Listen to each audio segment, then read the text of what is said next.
Hello and welcome back to Whysosidious, a nerd podcast where we travel from a galaxy far, far away through Westeros and into your headphones or speakers.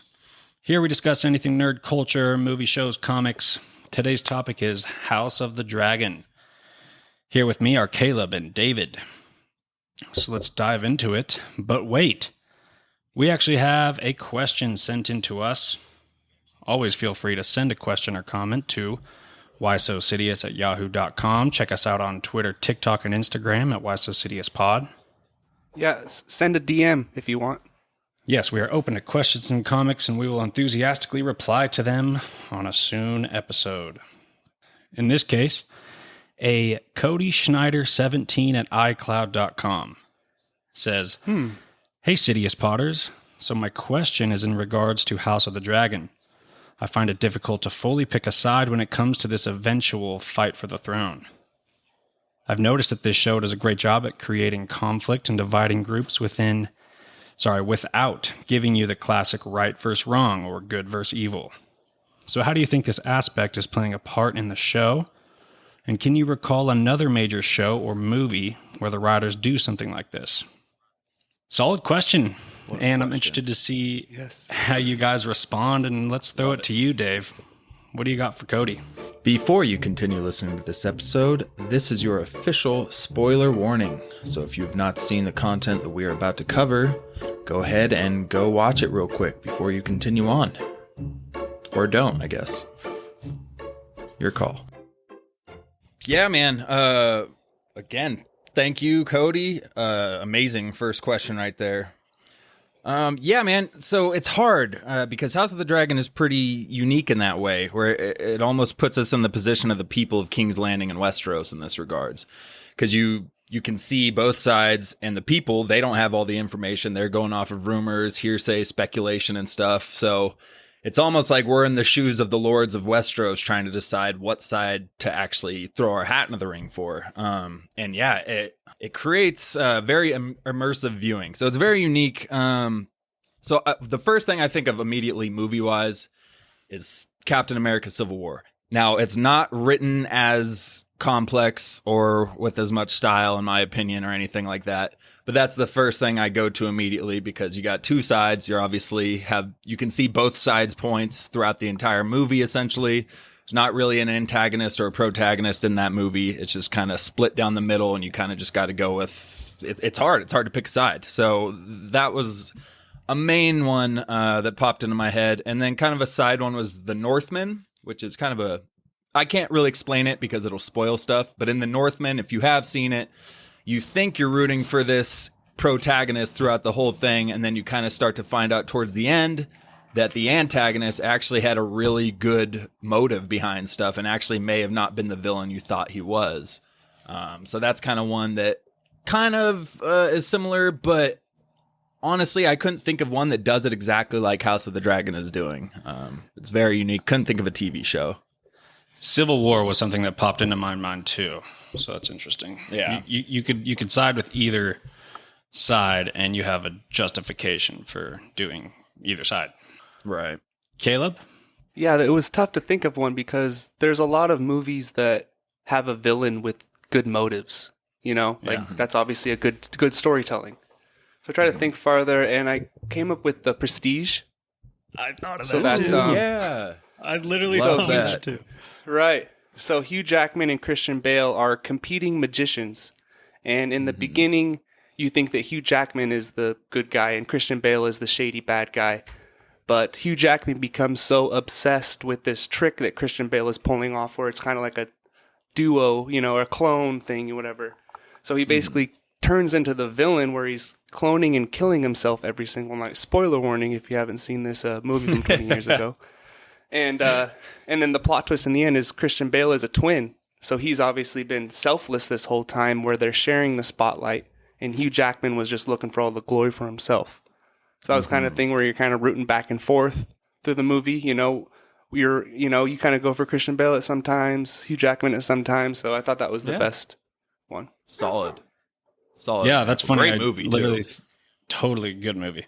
And I thought of both of those examples. You guys are crazy. That's cool. We're all on the same kind of thing. So I actually brought up The Watchmen, and Yeah.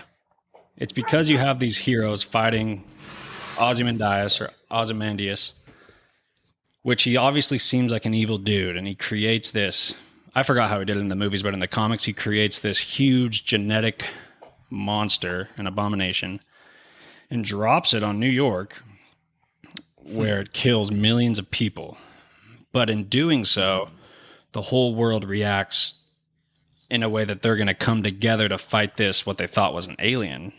And instead of Russia and America blowing the planet up for a nuclear war, pretty much killing everybody, instead of that, you had millions of people dying. So it took on this utilitarianism view where that you killed a million people, but it helped the overall situation and it prevented billions of people from dying. So totally seemed evil. And obviously our heroes in that movie are trying to stop this evil. If they did stop this evil, you never know. Russia and America might go to nuclear war and everybody might die. So the lines became really blurred. It was quite a twist ending with that. Yeah, I had Watchmen towards at the bottom on my list there too, actually. It's good. You explained it very well, actually, because I couldn't really think of the best way to explain it, so I just didn't go with that. But yeah. Yeah, and then you have, I think Namor and Black Panther are going to do the same thing. Yes. Wakanda and Talocan, they're both going to want to fight for their people and do the right thing for their people and what they think is best. And that might lead them to conflict and somewhat of a war. But I think that's going to be a movie where, like Namor said, he's not going to be the main villain, and that probably comes from a sense that he's just doing the right thing for his people. And you never know why he attacks the surface world. Maybe it's because of all the poaching or the whale hunting that's illegal, or illegal fish, like they're killing all these ocean species, and that is evil to them, so they're going to attack, which would feel evil to the humanity on the land. That seems like they're just some evil people are attacking them. Both sides think each other are evil, but both sides, you know what I mean. So I think we'll get more of that vibe in that movie. Yeah. Well, and Black Panther already did that. I mean, Killmonger was true. A villain that you could totally get behind. You're like, yeah, Right. He's right. Actually, not just you could see his point. It's like, no, he's actually right until he takes it too far. But you can totally sympathize with his cause. Mm-hmm. Absolutely. Well, and T'Challa starts helping out inner cities at the end of the movie. Right.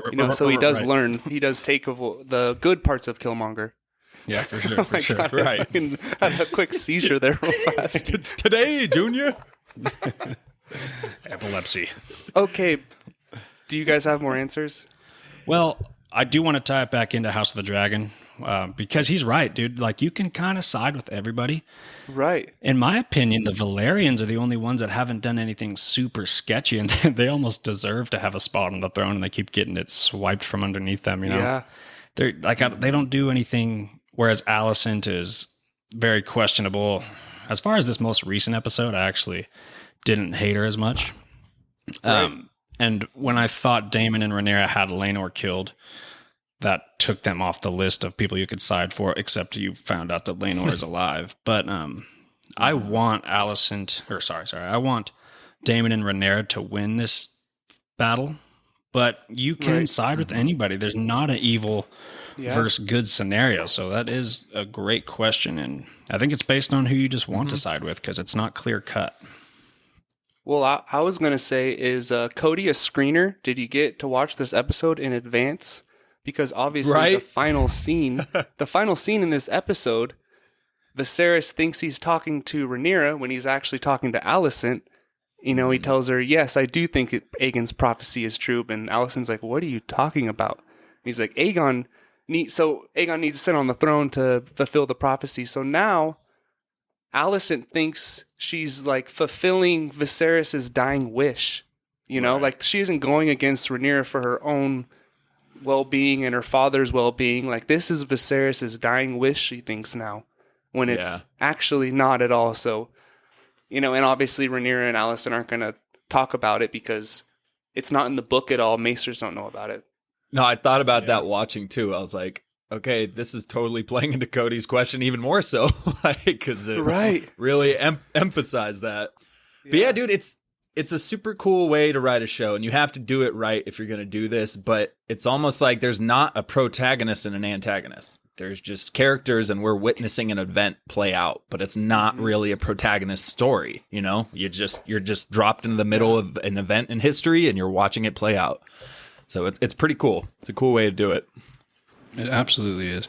The only thing Allison did that was super questionable was killing that handmaiden, of course, which we didn't see. She didn't kill her. She gave her plan BT. She didn't poison her. I thought that was I thought that was ostensibly plan BT, because the way that she was like, yeah, I know you're not going to tell anybody. And like the way they shot it, the way she like was staring at her drink that plan BT, and she didn't want that secret to, get loose. I immediately assumed that she poisoned her and killed her. Yeah, I don't think she did. Maybe, but I mean, but later she paid her. She gave her money, right? Which I thought was pay her if you're going to kill her senses. Because to calm her senses, I thought she was like, okay, I'm going to give you money. I don't want you to know you're about to die, but the secret can absolutely not get out. Here's your plan B. Good luck with that. I'm not going to see you again, kind of thing. That's what I got that vibe, dude. The way they shot, the way her facial expression was looking at her. So yeah. Word. But I mean, word. Yeah, I didn't take it that way. But yeah. And the other handmaid asks where she is later to dress the kids, and she's not Helena around. did, yeah. She was like, where's... But that's because Homegirl sent her home. I mean... Right, she got the day off. Yeah, she gave her the plan BT, gave her some money, and sent her on her way, and scared the hell out of her to the point where she was trembling, saying, I won't tell anybody. Because you could tell Allison kind of felt a little bad. Now, obviously, she threatened her, but you could see it in her face while she's telling her, like... and hugged her. Like, it was like she knows her son is just an absolute piece of shit. Like, I don't know. Yeah. I felt like I could feel that sympathy there. It wasn't I also got vibes of Cersei when Cersei's talking to Sansa about stuff, but not as malevolent. Like, I felt a little sympathy coming from Allison there. She is definitely giving me Cersei vibes nowadays. And one of you brought up on an episode that it was Cersei's lines that she read for an audition. And at first I was like, that doesn't make sense. She's just a little girl who has to marry this old dude. Now that her character is really starting to take form, it's totally Cersei. Like you said, though, not as malevolent, but same vibes. Yeah, like I can sympathize with Cersei. And right. Well, it's almost like you can for her family. It's just what she does to people outside of her family is way too far. But then when she's sitting there talking to her sons, it's like, oh, man, she really just wants to do the best for them. But yeah, you don't end up sympathizing for her because she's just a witch. All right, well, let's just, I guess, keep talking about this episode. And I think the big topics here are the fact that Corlys might not survive, so they're finding a successor to Driftmark. And the feud with Rhaenyra's children and Alicent's children, which has a lot of implications for the throne, and the whole legitimacy of Rhaenyra's children really, getting the light shined on that situation. And then King Viserys passing. Very juicy, man. Very dramatic show. They're really doing a good job with no action.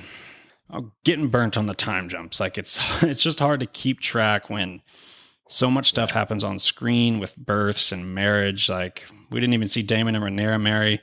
Didn't see a couple births, and all of a sudden there's freaking like an Aegon, Aemon, Aeson, Varys, Viserys, Aeson, like Layman, Daemon. There's like so many names, and I'm like, who are these people, and why do all these names sound alike? It's just getting a little jarring. It's interesting, unique. And I don't feel like, we watch it twice usually to have some good conversation for the podcast. But I almost feel like I wouldn't even understand a lot of it if I didn't watch it twice. And a good show should really, you shouldn't have to guess who's who and play this game of catching up. You should be able to have a grasp of the story the first time. So it's just getting a little jarring. With that said, it's still good, still very interesting with all the drama and stuff. And I could see if you read the books, it's easier to follow. So I could see people who read the books would really enjoy it, even if it does differ a little bit. But I'm just having a tough time catching up like every episode. I mean, we've jumped 16 years in 2 episodes, right? Right. I get what you're saying, but at the same time, season 1 of Game of Thrones is pretty confusing. There's a lot of names thrown at you in the first couple episodes. True. Yeah. True. So there's no time jumps, but there are a lot of like the Baratheons, Lannisters, Starks, and going all around the world, you know. So it is the same way. Agreed. And when Yeah. you do watch it again, you definitely catch up on so much more after having been introduced to the characters in future episodes. So same thing, but this, it feels like the time jumps, that's just a bold move. Yeah, and the actor changes and stuff. Yeah. Right. Yeah, and we talked about it last episode. I know you weren't on it, JD, so I won't repeat everything. But essentially, it just comes down to setups like schemes and plot twists and stuff like that. They just don't have time to be set up, so it all happens in one episode. So it's not as heavy of a thing. Well, and I appreciate them doing something different. This hasn't really been done before to this level. So, you know, they're trying to do something different, unique, and that's fine. And overall, it does still work. I am still enjoying the show. It's not like it completely takes me out of it. It's just tough to keep up with, I guess. Yeah. I'm just going to throw it out there. I was not a big fan of that ending. Now, I know where Viserys tells Alicent, he gets it confused, and he tells Alicent about the prophecy, and he says, Aegon, you know, the prince that was promised, and now Alicent thinks, oh, well, he wants Aegon to be on the throne now. I don't know. I wasn't a fan of that. I know it wasn't like that in the books because Aegon's prophecy wasn't even spoken about in Fire and Blood, so that definitely wasn't how it happened in there. But I just... It works for the writing and the plot and everything we just addressed with Cody's question there. But I don't know. I didn't like it. I didn't like that that's how they, like... I don't know. I can't explain, really. I guess I just don't like Alicent being that justified. Maybe that's what it is. I want her to be the villain, maybe, and it's like, oh, well, now she thinks she's doing good, you know, which, again, that's good writing, but it didn't sit well with me. I didn't like it. What did you guys think? Which will lead her to do more sketchy stuff. Right. I really liked it, but I mean, in the sense of having her motives being just now, but it was such a good episode for Viserys. And then at the end, you're just like, no, shut up. It's not so Rhaenyra. Like, bro. Oh, my God. Why didn't you die earlier? Just like 20 minutes ago. And Rhaenyra's, you know, she's about to leave, and Alicent, like, comes up and holds her hand saying, like, please stay. And she's like, you know, I'll just drop the kids off and come back on Dragonback, and we'll, like, hang out and rekindle our friendship. Yeah. And, it was so genuine. Close to being okay again. Like, Viserys almost pulled it off to where Rhaenyra and Alicent, I feel like they did genuinely apologize to each other with the toast and that for that dinner. And that might be why. That might be why it didn't sit well with me. Maybe I wanted them to have that conflict last. And I was almost hoping that it was just disingenuous, everything that was happening at dinner. Because of that aspect, it's like, wait, so they actually did come to peace. They actually squashed their beefs. Right. We had peace like for a minute, and now it's gone. Like I think that plays into it a bit. And now, you know, the kids are starting the crap now because like I was saying, well, the adults may have had a change of heart and they're ready for peace, but you've poisoned your children's minds too much. Specifically you, Alicent. I don't think Rhaenyra was talking a bunch of trash on Aemon and Aegon. So it's just like they seem chill, like nice kids. Yeah, they seem like good kids, which reflects on the parenting there. First off, but it's like you've poisoned your kid's mind too far. There's no going back from this. Like you've already set them on that course. I definitely like Rhaenyra's kids better. Like I kind of rooting for them to win whatever conflict they're going to get into. Remind me the names. It's Aemon. Yeah. And Aegon. Aemon and Aegon. They're little shitheads, dude.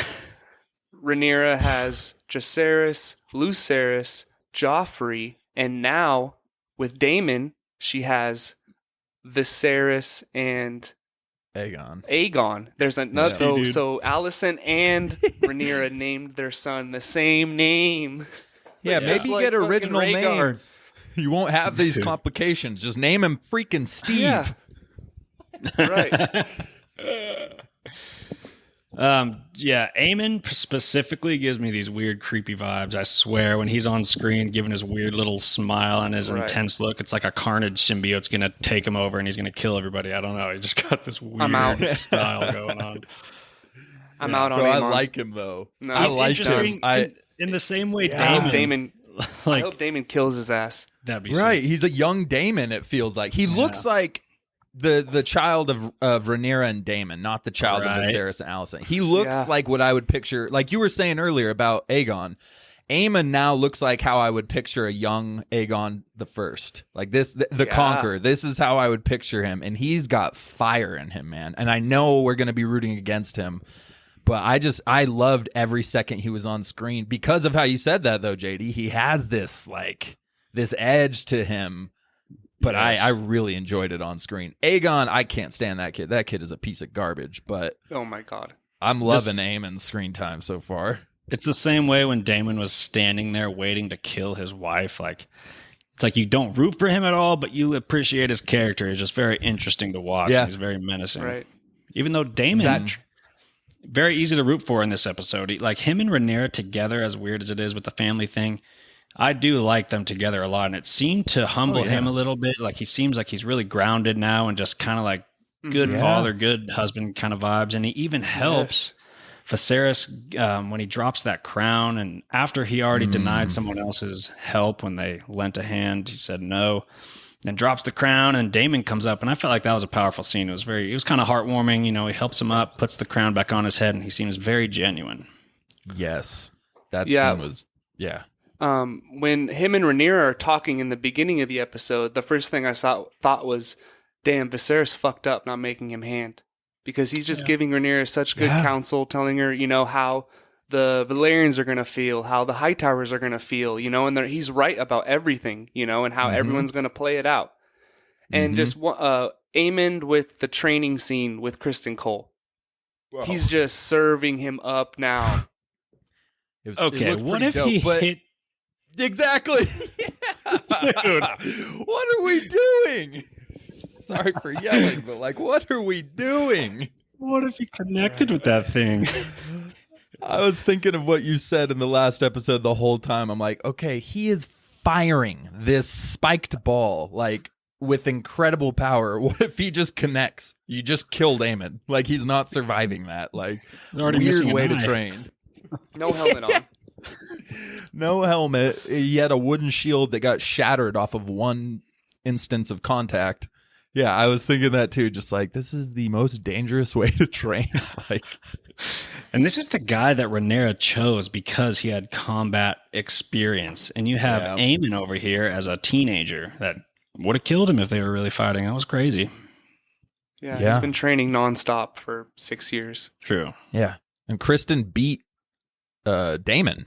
You know, he beat Daemon in that tournament, so it's like, oh, we are gonna have a matchup between, and they had the stare off, Aemon and Daemon at the dinner. They got up after Aemon, you know, made that speech calling them strong boys multiple times, which was directly from the book. I remember that. I remember Aemon calling them strong boys in the book. But yeah, it was just Daemon stood up and there was just a stare down between Aemon and Daemon. It was like, oh, we are going to get a hell of a scene out of these two in the future. Yeah. Right. With the dragons, too. Oh my gosh. Yeah. Right. They're going to have a one-on-one fight with swords and then get on their dragons. You could have an epic, like multi, what do you call it? Like arena battles. It's a triathlon for fighting. Exactly. Horse, foot, and dragon. Right? Yeah, exactly. So Driftmark, obviously, so Corlys, another thing that happened in the time jump. We didn't see anything happen to Corlys, but we find out through conversation that he got all jacked up and he might die. He got his neck slit. Yeah. And fell in the water or something like that. Fell off the ship. I don't know, maybe. Hey. Got a fever and stuff. Yeah. So apparently he dipped off to the Stepstones after Laenor was killed. Apparently killed, which I guess was probably his way of coping, I would imagine. He just went off and started fighting. Yeah. Which, didn't Laenor go to the Stepstones? Or did he just go... No, he went to Essos, right? He just went off. He went all the way, yeah. Okay. I was like, what if he runs into him? Like, Laenor? They fought each other. Is that you? What's up, man? So they have this meeting and they're trying to decide the next successor, and everybody gets to give their side of the story and, you know, talk about who deserves this throne at Driftmark. So that's all good. And then when Viserys walks in, I thought that was a pretty powerful scene.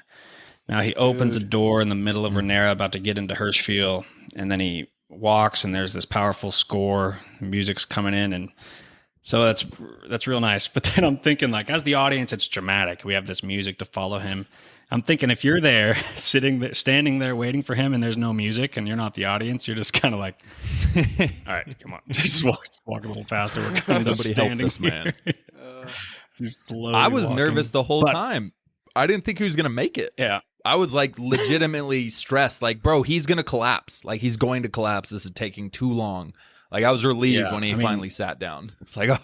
Every other step he took, ever since 4 episodes ago, I thought this could be his last step. And this episode really just amplified that. The scene with Rhaenyra and Viserys from the night before, when she comes to his bed alone in the middle of the night, and she's just like breaks down, like the burden is so hard. Like you choosing me as heir split the realm. Like why did you do this? And she's I need you. Really, she needs him more than ever right now, and he's on his deathbed. So that next day when he comes in, that's what makes it so powerful. You know, like it was a great scene. But then it did draw on a little bit, but yeah, I loved it though. Kind of. I didn't think it drew great on for the audience, but if I was there in the moment, I would be like, "Come on, man, hustle it up." And I did like that half gold mask kind of covering his weakness. He doesn't want to look weak publicly. It's dope. I thought it pulled it off pretty well. Yeah. Now, and then Rhaenyra's look of satisfaction was really cool. She was very happy to see her dad there to hear her side of the story or whatever. So, but then you got Otto and Allison's face. Yes, dude. It's almost like he thought like he was in trouble, like he was his hand in the cookie jar kind of thing. Stood up and he was like, "Oh, that's not really what it was. It's just the king showing up. So of course he's going to get up and give him his throne." They knew at the same time. Yeah, they knew their plan was done. They had a plan, and as soon as Viserys strolled in, they're like, "Uh-oh, this ain't going to work out now." Which annoys me that they have that much power to make a plan in the first place. Yeah. But it was as Daemon said when he was talking right before this to Alicent, which I loved that scene, by the way, too. I love Daemon. Yes. Anytime Daemon's in scenes, he's either sitting down or he's leaning against something. He's making him look indifferent to whatever you're talking to him about. Yes. He doesn't care. But he's talking to Alicent. She's like, we've been, you know that I'm not ruling. We're sitting here for the king's wisdom. And he's like, oh, yeah. And how's that wisdom expressed? By blinks and sneezes or something like that? He's like, I'd be surprised if he could even remember his own name, or if you could. Like, just ripping them apart about their role there. But yeah, they do. They have so much power, and Daemon is not dumb. He sees right through this crap, and I just love him calling them out on it. Yeah, it's like you're not hesitating to just feed him milk with a poppy to make him a little more docile, so he kind of just agrees with whatever happens, which he does need. The Maester theory, dude. The Maester, bro. I fully believe that theory at this point. Right. They are poisoning him, like they are. They're at least doing treatments that they know won't work. Again, we got that scene with the younger Maester who came in and was like, well, we should try this. I think it might work better. He's like, nope. He likes this. The leeches always give him relief. It's like, yeah, they're just slowly killing him. Mm-hmm. Yeah, behind the scenes, the main villains. And you never know Otto, because Otto, from episode 1, I thought villain. And then eventually when he gets booted his hand, I was like, maybe he is just genuine, kind of doing a Varys thing, wants to do what's best for the throne. Then I'm right back to like, no, he might be like really manipulating things behind the scenes. Good character. I'm back and forth on him, Yeah.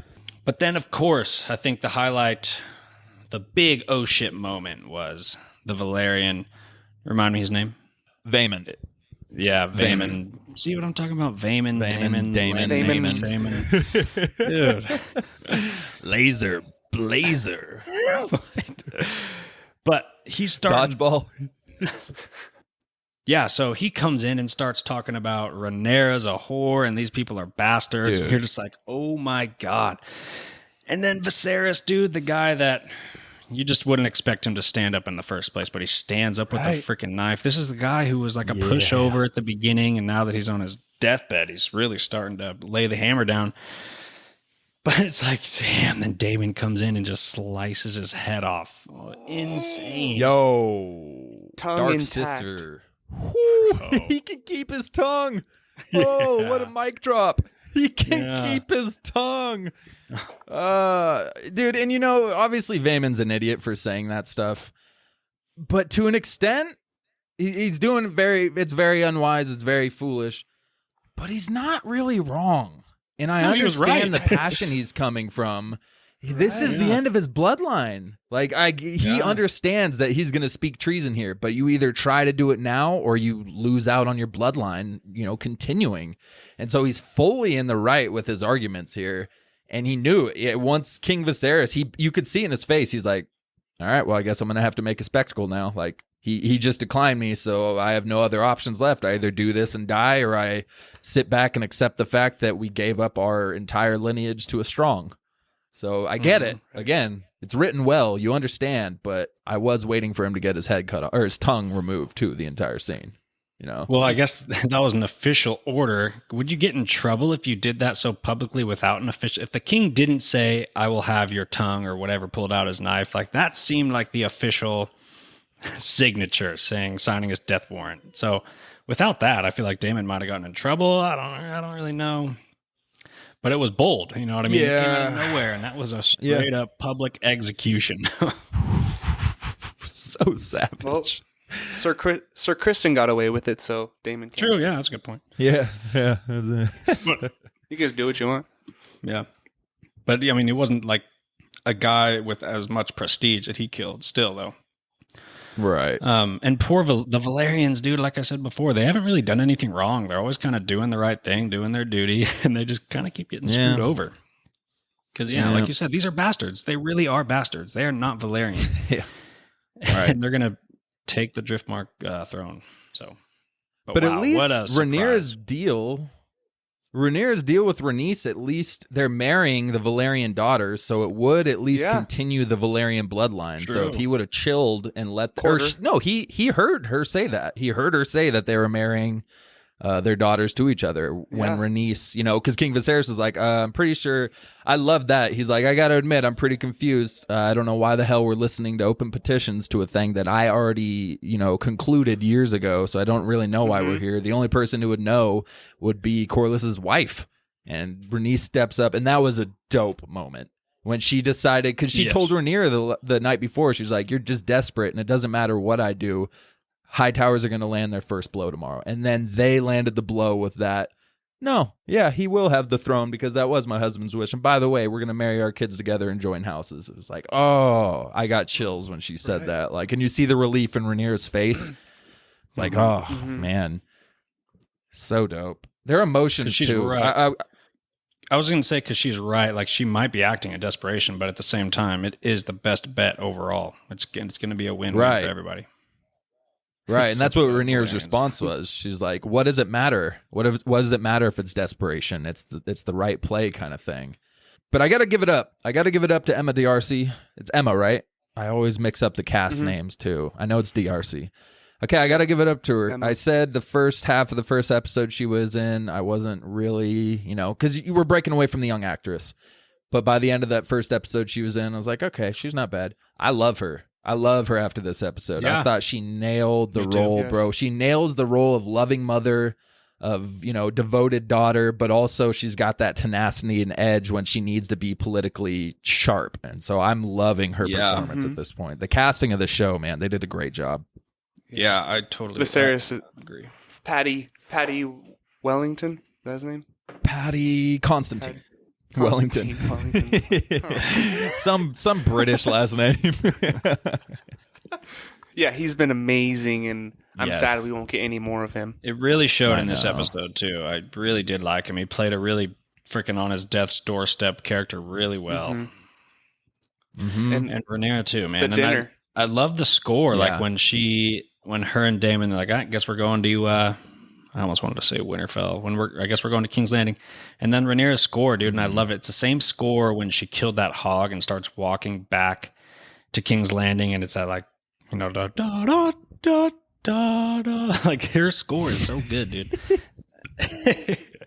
Shut up. Nailed it. It reminds me, dude, like, and this is the girl who just killed a hog full of blood, walking through the king and the queen and walking by everybody like, I don't care, bro. Yeah, I got blood on me. Like, what of it? just a very powerful woman, and she does play it good. And same, when I first saw the actress, I wasn't sure, but she won us over. Mm-hmm. All right, so let's go to the dinner. Caleb, what did you think about this dinner?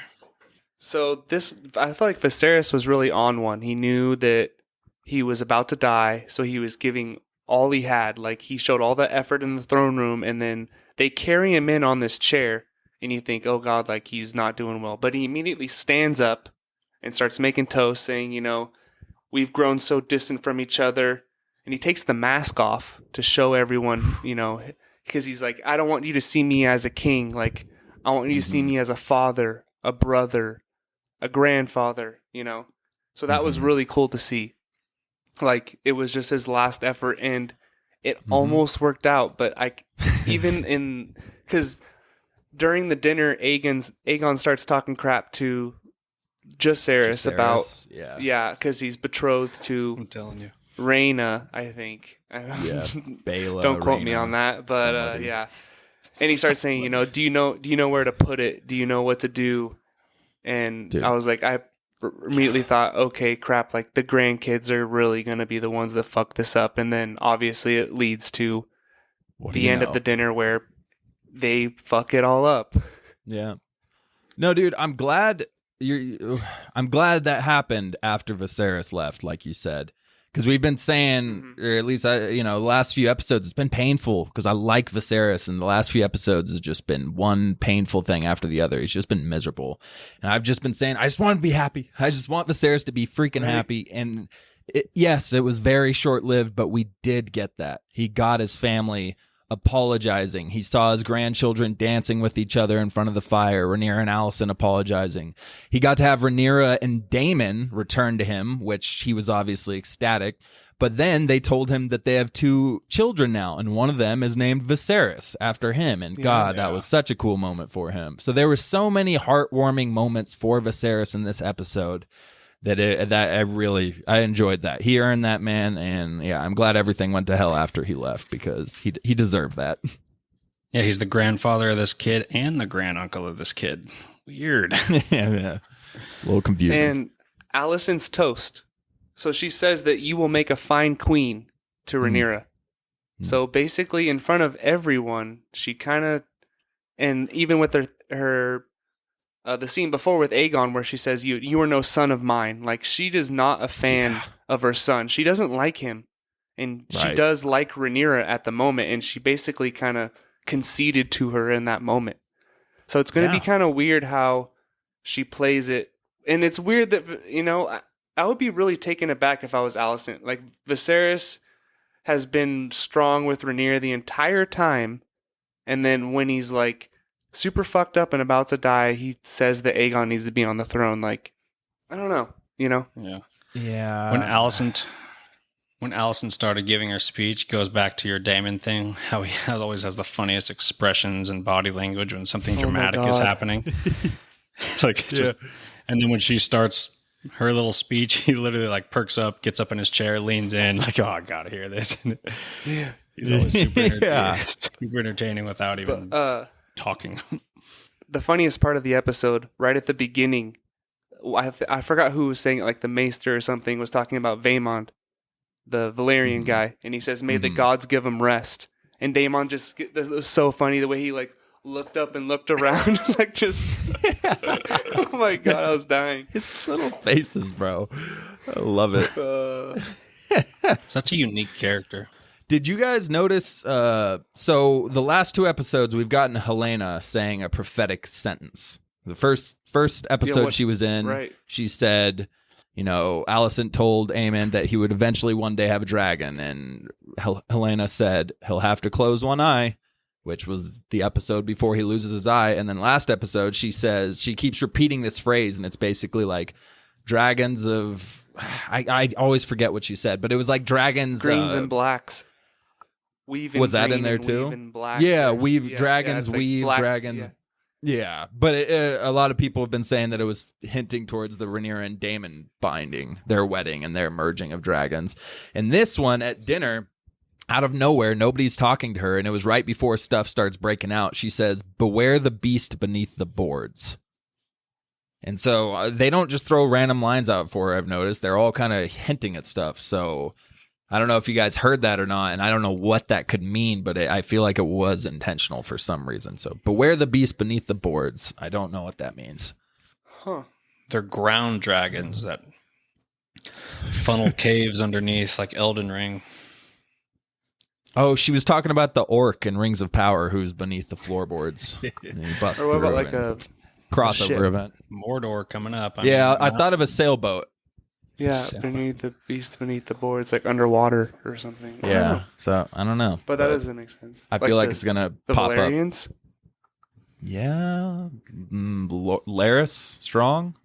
See, I don't know. We could throw out random guesses. I don't know, but I just noticed her say rats? that, Yeah. and it's so yeah, I'm sure we'll I feel figure like it it's out gotta have. soon. Yeah, it's got to have some significance. Speaking of dragons, this is called House of the Dragon, and we have had very minimal dragon action so far. Yeah. Dragon as in Targaryen. It was For sure. dual meaning. But you did expect it. But we because did. For sure. Yeah.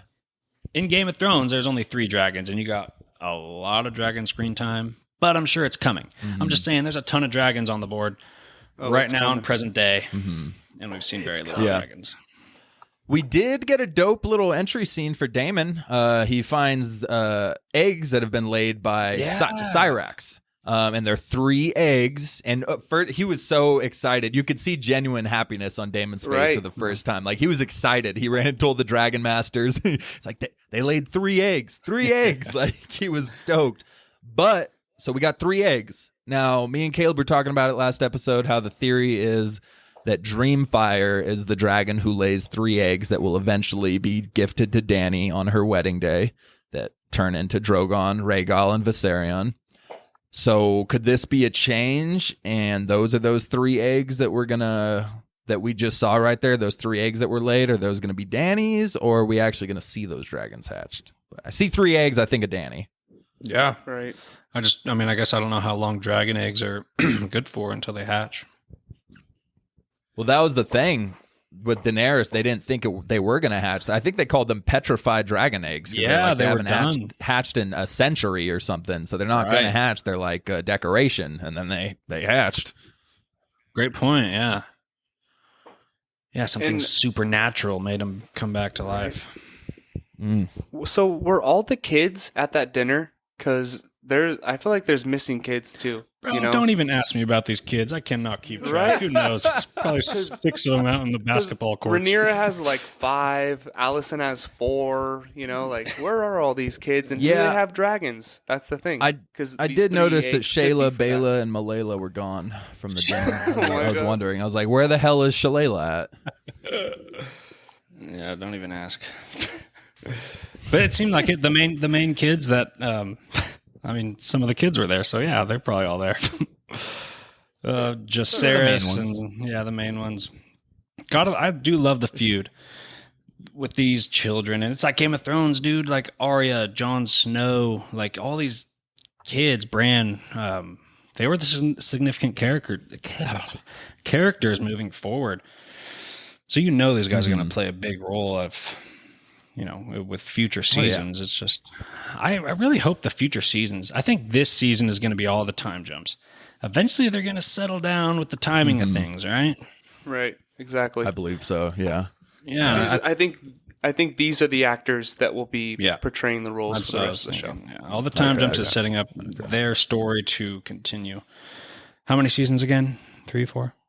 3 to 4. 3 or 4. Okay. It's not totally confirmed, but Yeah, I'm really looking forward to it. Damn, I don't want to see Rhaenyra or Daemon die. Everybody else is fine. I think they'll be with us for at least a bit. Next episode should be wild though, because Game of Thrones is known for their crazy ass penultimate episodes, and we got episode 9 coming up. And if they're going to continue that trend, I feel like we're going to get some dragon on dragon action next episode, because it's the penultimate, man. Classic Game of Thrones stuff. So it's going to get wild from here on out. Something crazy will happen soon that will split Alicent and Rhaenyra forever. You hold your mother. I will say Don't when say we it, were I'll find you. we took it out of the It's fucked episode, up, man. but I asked Caleb a spoilery question. He answered it. Dave didn't mean to hear it. He heard it. But I will say, Dave, it wasn't a very climactic happened- event. You know what I mean? It kind of Happened like one episode later. and it kind of just Yeah, it happened. happened the next episode. And it freaking happened off screen. Besides their conversation of allowing it to happen, so I felt less bad. No, after. they got married on screen. They did the whole Oh, yeah, my Valeryon bad, my bad. ritual and That's everything. Yeah, That's right. yeah. But But yeah, it was no, it super, didn't. super quick at the end of the episode. Yeah, it wasn't much of a spoiler. Yeah. As much as it felt Damn, it I was, just- but yeah. I wonder how much knowledge you have in there, Caleb. You read the book twice and have a good memory of it. It's actually a really impressive memory. Well, I stopped the second time Oh, okay. right around. Well, actually, I told Dave last time that I went pretty far because I went all the way to like episode 7 almost on the Oh yeah, because I didn't realize it but now I was like, oh crap, I went pretty far into the show. yeah. Okay, does anything else in the episode stand out to either one of you? Yeah. Well, I like that Jace is learning Valeryon. That's dope. He seems like the kid who should be king. Like Rhaenyra tells him to take a break, and he's like, no, I'm gonna learn this. Like, a king should uphold the traditions and standards of their forebears, and like he's wise, man. He's already mature for his age. Like, Rhaenyra raised those kids right. So I love seeing him learning High Valyrian like that. True. It's like his mom. His mom would be sitting there studying, reading the books right under that tree. So, like father, like kid, like parent. And he's a badass. He just punches Aemon, which even though he knows he would get destroyed, and Aemon has a funny reaction. He just takes the hit, looks at him and smiles, pushes him to the ground. But the fact that he took the punch, he is a little badass. You're right. Yeah. And Aegon's talking all that crap, and he takes the high road, and when he does his toast, Yeah. he kind of just says, Yeah. I remember all the fond times we had as children, and I was like, okay, that was really humble of you to not Classy. take to the, Yeah. Kid's got a good Good head on their response. shoulders. Yeah, for sure. Did you guys notice Massaria returned? Oh, Which yeah, apparently that's right. she is a bit of a spy master, it seemed. So I was kind of theorizing maybe she had a part to play in that kid being paid off and everything with Daemon when Daemon and Rhaenyra were spotted at the brothel. And she's brought back for the first time in a few episodes, and she's running rumors. Like, people are reporting to her, giving her like messages. And I don't really know what the significance of that scene was, but it was there for a reason. But she is back and being a spy master. And she met with Talia, Right. who is like The one- Alicent's handmaid, who's like always Yeah. around. Yeah. She was the one who gave the tea to Diana. Dinah, yeah. That's right. Yeah. I'm telling you, man. But she's the one that, like, earlier in this season, she walked in the room when Alicent was talking to Lara Strong, and she says, like, no, go later. Like, you can go, like, not right now. Yeah. So she's been in a couple scenes where she's, like, always nearby listening. So, she's a spider or a little bird. Little bird. Yeah. We touched on all the main points I have. So, anything else you guys got? Speak your truth or forever hold your peace. If we get did get a sparrows little from the seven. Sir Eric. Yeah. Sir Eric? Yeah. Sir remember Eric him. and Eric. The That's twins. a kind of. So there's they do have play a role where they kind of take different sides. Yeah. Well, we got the 7 introduced, which again, if we have sparrows Right. that get brought in, Oh, I'm yeah. gonna be pissed. I don't want any So, more screen yeah. time for the sparrows. Like, let's Dude, just leave don't. them out of this. Like, don't put them in. Seriously. Alicent is taking down Targaryen things, and Yeah. putting up 7 things of the 7 instead, which is kind of weird. Well, and the 7 originates in Old Town, which is where the High Towers Yes. are from. So Right. there's definitely some bias going on there for sure. Mm-hmm. Yep. And then the last thing I just want to address, why is Aemon twice the size as Aegon? Is it because he has Vhagar now and he's just growing rapidly? Because he's like 4 years younger than Homeboy and he looks like a man compared to Aegon. Yeah, one of my twins is like 25% bigger than the other one, so yeah, those chromosomes I'll never understand. Things just happen. Yeah, it must be that Aegon is just like an alcoholic that Yeah, sexually that could assaults handmaids. And Yeah. Aemon's out in the field training, riding Vagar. Yeah. Because they have a 4-year difference, don't they? Like a 3-year, maybe? Yeah. Yeah. Yeah. So the Alicent's kids are not, they didn't cast them as well as they did Sorry. Rhaenyra's kids. Rhaenyra's kids look their age. Yeah. Alicent's kids, it's kind of hard to tell. Because even Helena, she looks older than all of them. Both of them, yeah. She looks like Yeah. she's like 22. Yeah. You know, and then Aegon looks like he does have some kind of like facial features that make him look older, but he's just a Yeah. tiny little guy. Right. All right, well, let's get into our ratings. David, what do you rate this episode of House of the Dragon, episode 8? So we talked about it last time. I think our episode ratings from the first half of the season are a little biased. I think they're a little recency biased. I personally, if I could go back, I would change some of the ratings to a little bit lower just because we were just so stoked to have it back. So I'm trying to just get back on track now and get accurate ratings instead of just continuing it because I like this episode more than the last 2 episodes. But my rating for it is lower because I'm trying to get back to the realistic ratings of this instead of just doing it out of emotion of being happy that it's back. So I rated this an 8.6 out of 10, which is lower than the last 2 that I put, but I did enjoy this episode more. So I agree. I'm trying to fix the wheel. The ratings seem a little high, but that is recency bias. It's very exciting to have Game of Thrones back. So if you step back and think about it and compare it to things you watched 5 years ago, like some things I watched 5 years ago, I have rated lower, but I do like them more than some of these ratings we've given some of these recent episodes. So it is tough. Caleb, what do you rate it? Well, I say fuck everything Dave said. Well, I feel like my rating comes from how did I feel while I was watching the episode. True, was yeah. I Due to a domestic sabotage by a house cat, we have had some technical difficulties, so please excuse the final part of Caleb's review. So when I rate things, I try to think about how I felt in the moment. And so this one, I did feel some emotions. So I do have it at a 9.1. I do feel like I did rate the earlier episodes too high. But now that we've been with these characters for almost a whole season now. And mostly just Viserys. That's what makes this episode so high for me. Because it was just a great performance by him. And it's just this whole like tragic character that we're finally getting like a semi-happy ending to. Okay. Okay, so I'm also trying to do the same thing and just sit back and rate it overall perspective on like not being excited about it. I have it at a 7.7, which is still good.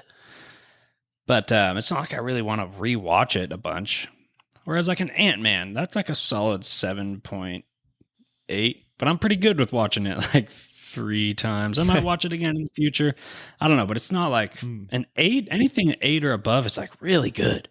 So yeah, I'll just keep it at, and this is really good. It's just, it's a lot of build up. It's a lot of character. It's a lot of drama. So yeah, 7.7. Still a good score. Okay. 7.7. All right. Any other thoughts before we wrap it up? Can't wait for next episode. I would like to see some dragon action. Let's do it. Let's do it, guys. Come on, JD. Well, I was talking to the writer, but you too. Come on, JD. So I'll do it. Cool. Well, that about wraps it up here today at Whysosidious, a nerd podcast. Again, shoot us a question or comment or a episode request. If you send in a request for an episode, we're going to cover it, and we're going to get deep into it for a full episode. Follow us on TikTok, Instagram, and Twitter at whysositiouspod. David and Caleb, thank you for joining me. It has been a pleasure. And we'll see you next time for our review of Andor episode, whatever's coming out. Episode 6. See ya.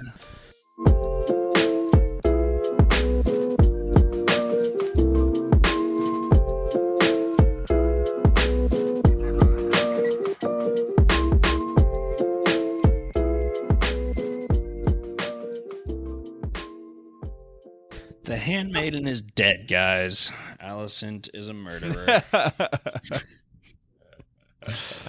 It's official.